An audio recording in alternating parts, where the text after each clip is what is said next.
Bonjour à tous. Alors aujourd'hui, j'avais envie de vous partager une petite réflexion sur à la fois la science, mais ça va s'étendre un peu plus loin que ça. J'écoute en ce moment, j'ai pas terminé. J'ai un prochain projet en voiture en mode taxi, maman taxi, tout à l'heure. Je continuerai. Je vous mettrai le podcast en lien. Je trouve qu'il est très intéressant, en tout cas pour la première moitié que j'ai écoutée.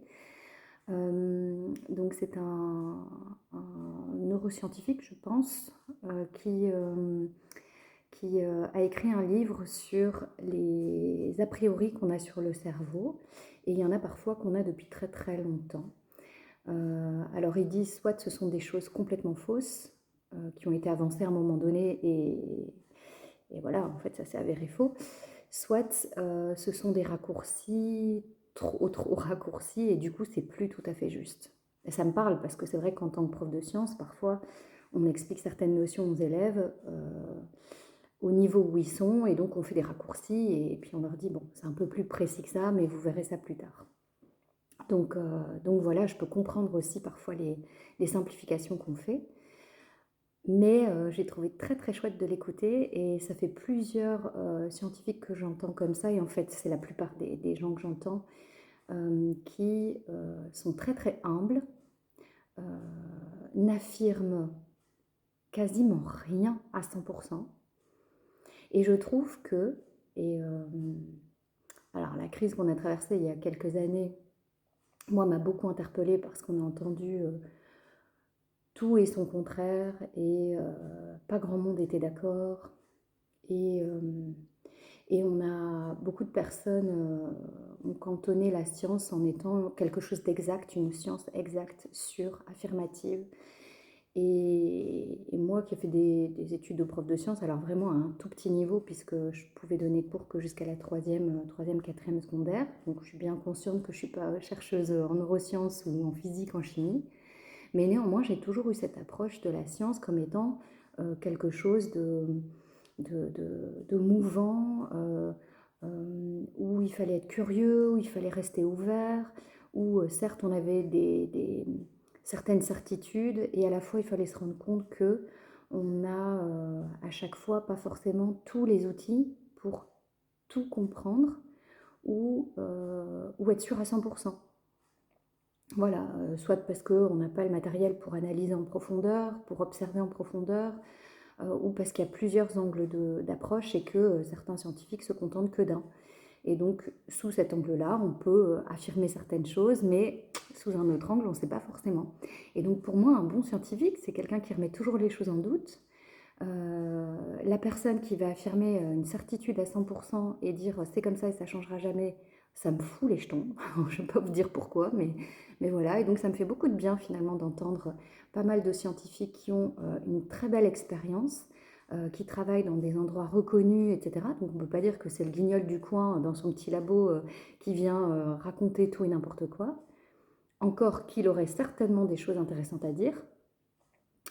Mais ces personnes-là, elles sont humbles, elles disent, bah voilà, pour l'instant, on en est là, ça, on pense savoir, ça, on ne sait pas trop, et voilà, et je trouve que c'est ça la science. Et donc, euh, je trouve ça très chouette, il y a aussi d'autres choses, hein. Ici, je lisais un livre il n'y a pas longtemps, et ça parlait de la neuroplasticité du cerveau, je suis à fond dans le cerveau en ce moment, euh, et donc... euh, et donc, il y a un prix Nobel dont je ne me souviens pas le nom, c'est vraiment pas mon fort, mais il y a déjà bien bien longtemps, en 1900, je ne sais plus, mais en tout cas, il y a presque une centaine d'années, qui a affirmé que le cerveau, euh,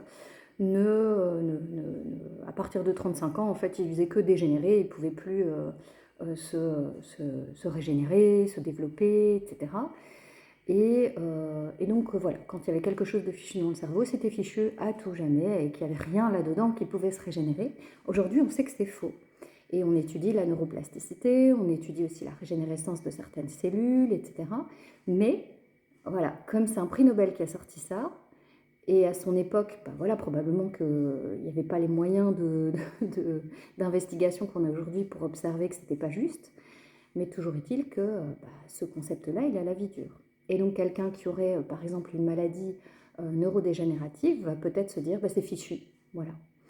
Et or, Or, on se rend compte aujourd'hui qu'il y a moyen, de par nos pensées aussi, de par tout ce qui va être en lien avec l'épigénétique, avec comment on vit, dans quel environnement, etc. Enfin, il y a énormément de choses qui peuvent jouer à la fois sur nos neurones, mais qui peuvent jouer aussi sur notre ADN. C'est quand même assez incroyable. C'est des choses qui étaient inconcevables il y a un siècle. Quoique, il y en a déjà qui parlaient de ça. Enfin, soit. Ils sont peut-être finis morts ou brûlés, je ne sais pas. Mais donc pour moi, je trouve que c'est intéressant en tant qu'être humain, en tant que scientifique, oui, mais en tant qu'être humain, de rester ouvert, de ne pas être trop campé sur nos certitudes, parce qu'on découvre des choses tous les jours. Et alors, ce que j'ai beaucoup apprécié aussi chez cette personne-là, c'est l'émerveillement. Et il disait, mais faudra que vous écoutiez le podcast si ça vous intéresse, mais il dit en soi, un scientifique, il doit toujours être émerveillé, émerveillé de la nature, émerveillé des réactions qui se produisent, voilà, de tout ce qui l'entoure, et c'est aussi un des moteurs. Et je me dis, bah oui, le vieux scientifique rabougri, voilà, un petit peu austère, etc., c'est pas l'idée que j'ai de la science. Moi, si j'ai commencé à m'intéresser à ça, et encore maintenant, je m'intéresse énormément à la nature, au mystère de la nature, à l'énergie aussi, beaucoup, forcément, vous savez, à l'être humain, beaucoup, beaucoup.